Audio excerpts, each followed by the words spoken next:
ألم تر إلى الملأ من بني إسرائيل من بعد موسى إذ قالوا لنبي لهم ابعث لنا ملكا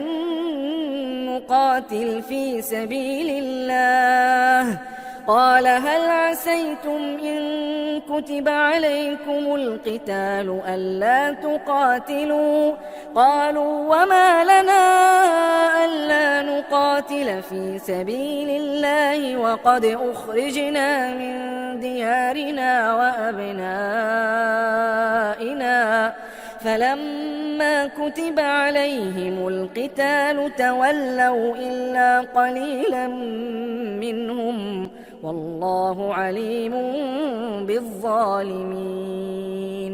وقال لهم نبيهم إن الله قد بعث لكم طالوت ملكا قالوا أنى يكون له الملك علينا ونحن أحق بالملك منه ولم يؤت سعة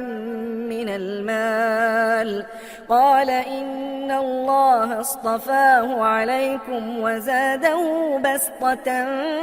في العلم والجسم والله يؤتي ملكه من يشاء والله واسع عليم وقال لهم نبيهم إن آية ملكه أن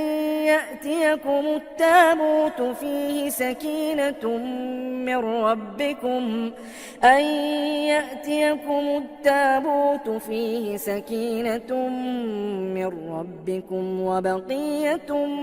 مما ترك آل موسى وآل هارون تحمله الملائكة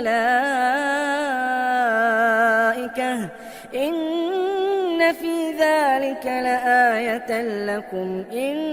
كنتم مؤمنين